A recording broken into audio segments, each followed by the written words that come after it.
Hello and welcome. It's Sports This Morning, reaching you live from Channels Television Sports Center in Lagos, Nigeria. Thanks for joining in. My name is Austin Okonakwan. To our viewers in Benin, Abuja, and to you wherever you are in the world watching us, we invite you to be part of the fun as we talk sports. Now let's get on with the show. And today on the program, we'll take a look at the development of volleyball in Nigeria. The teams are right there in Kaduna as they're taking part in the second edition of the Volleyball Open, second edition of the National Volleyball Open Championship.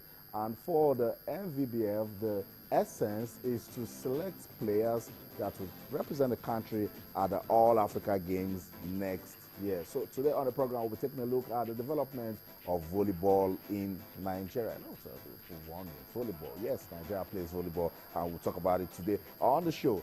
We're moving away from volleyball to one game that is doing all it can to become the king of sports in Nigeria. We're talking table tennis, and today we're in search of a new president. That's because today is the final day of the Nigeria Table Tennis Federation President's Cup, and we've seen a lot of good results from the games played yesterday. Foreign-based duo of Sheun Ajetumobi and Olaide Atinuke, as well as Fatima Bello and 50-year-old Taufik Maya, are in the race for the titles. At the end of the year, Nigeria Table Tennis Federation entity have organized competition tagged the President's Cup. So we'll be talking about that also today on the program.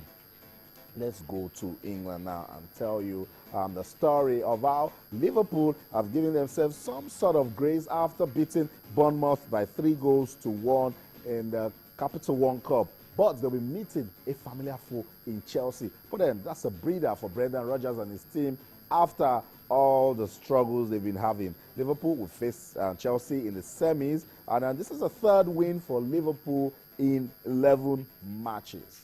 Not a good one for them, but they will actually hold on to this victory.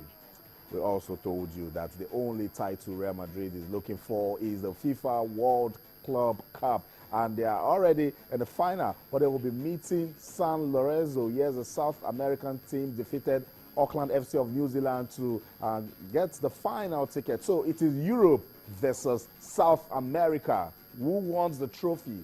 Real Madrid says they want it. Carlo Ancelotti believes his team can win it, and you know they've been on fire. But can they stop the South American team? We'll get to know when the final of the FIFA World Cup Club is played right there in Marrakesh, Morocco. So let's let you see highlights of how San Lorenzo got the final ticket to meet Real Madrid as they went on to beat Auckland City by 2-1. Sports This Morning on Channels Television. Don't go anywhere. We'll be right back. Stay.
San Lorenzo defeated Auckland City to book a place in the final at this year's FIFA Club World Cup taking place in Morocco. They will be meeting Spanish giants Real Madrid. Who wants the trophy? Okay, we'll be here to see how everything will go in that one. So that's it, Sports This Morning, reaching you from Channels Television Sports Center in Lagos, Nigeria. We welcome you to be part of the show. And you know it's sports, so there must be a lot of talking points, and we want you to be part of the show. Yes, you can on Twitter, we're Channels_sports, and on Facebook, we're Channels-sports. Today, we're not talking football. Yes, there are other sports in Nigeria, and we want to contribute in developing those sports. Volleyball is one of them. The second edition of the National Volleyball Open Championship is going on in Kaduna, and the Federation says this tournament will serve as selection basis for the team that will represent the country at the All-Africa Games next year. 9 teams are featuring at the championship.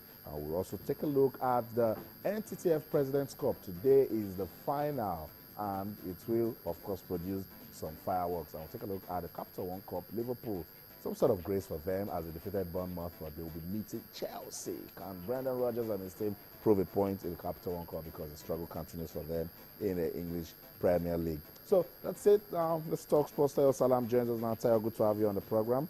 Good morning, Austin. Yeah. Great. San Lorenzo, like I suspected yesterday, we're going to be in the final, but then they found it very hard against Auckland, but in the end, the class showed. But against Real Madrid, it will be a very difficult one. I don't think none of us is really expecting San Lorenzo to do the job against Real Madrid. But then it's football. That's it. Anything can happen, Austin. That's it. I like that line, because San Lorenzo, you can't call them pushovers, because, I mean, it's a South American club, and we understand the sort of football they play. There's some sort of flair in their game. Definitely. And, of course, Real Madrid will not go out there to underrate. Definitely. You can't afford to underrate any team at whatever level, especially at this kind of level where we all know the quality that South American teams bring. So Real Madrid will do that at their own peril, but then I know it won't happen. Not under a coach like Carlo Ancelotti. They're trying to round off the year in the perfect way, and this is how to do it. Big crown club world champions. Okay, so that's it. We'll wait to see if Real Madrid can actually win that only trophy that is missing in their huge cabinet of trophies. Okay, we told you that the second edition of the National Volleyball Open Championship is going on in Kaduna for the Nigeria Volleyball Federation. They're using this championship to select players that represent the country at the All-Africa Games next year. We'll be speaking to the director of the technical director of the MVBF, the Nigeria Volleyball Federation. His name is Tony Oguma. He'll be telling us more about that championship and, of course, what the country intends to get from it. 9 teams are featuring the championship, and there's the male and female category, 2 groups, but for the female, it will be the round-robin format, but the men, they're slugging it out there. And Tayo, for me, this is what we're saying. We don't get to talk much about volleyball, but now that they're organizing something, we have to talk about it. Austin, volleyball definitely, without a doubt, is one of those forgotten sports in the country. Nobody's talking about them. Not the fans, not the administrators, not the sports ministry, really. So it's good to see that a competition is currently going on. It's all about still developing the talents you have in that sector. And I'm thinking, obviously, we're not very close to the likes of Russia, Brazil, China, even Iran when it comes to playing volleyball. But then in Africa, we should be able to do a lot better than we're doing at the moment. We have countries like Cote d'Ivoire doing well. We have Chad doing well in volleyball. Then you wonder what's happening to Nigeria.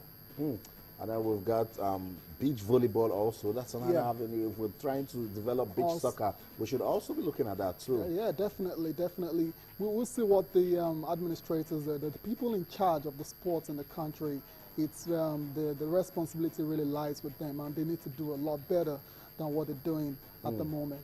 Okay, we'd like to see the groups for the second National Volleyball Open Championship. We told you that 9 teams are taking part, and then there's the Nigerian Customs. We have the immigration. We have states. Plateau State is there. So that's it. Group A of the second National Volleyball Open Championship is Nigerian Customs, Gombe State, Kaduna State, and Katsina State makes up Group A of the championship. And in Group B, there's the Nigerian immigrations, Plateau State, Niger State, and Enugu State. No Lagos, no Ogun, no Osun. What's going on? What's going on? We have more of the northern state taking part at the championship. Well, maybe because it's right there in Kaduna.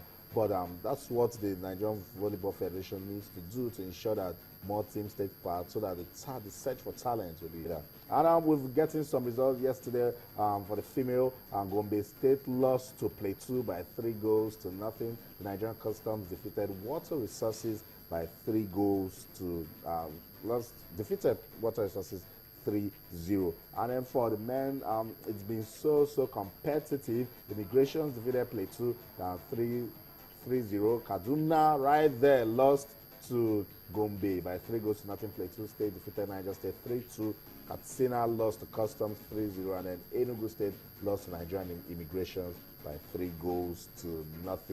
The men will have a rest today, but the ladies will be right there playing some more volleyball. Plateau take on the Nigerian Customs, and then Immigrations will take on Gombe State. Austin, talking about the ladies, I absolutely love female volleyball. I remember when I was serving there. Okay. Yeah, it was one of those sports I actually watched all the way to the finals when it came to the inter-platoon competition. So I know, I believe there's interest in it. And I just hope the sport is able to develop to that level where on a national level, people can start showing interest in going to watch volleyball. Now you see Tayo showing so much love to the ladies. Watching volleyball.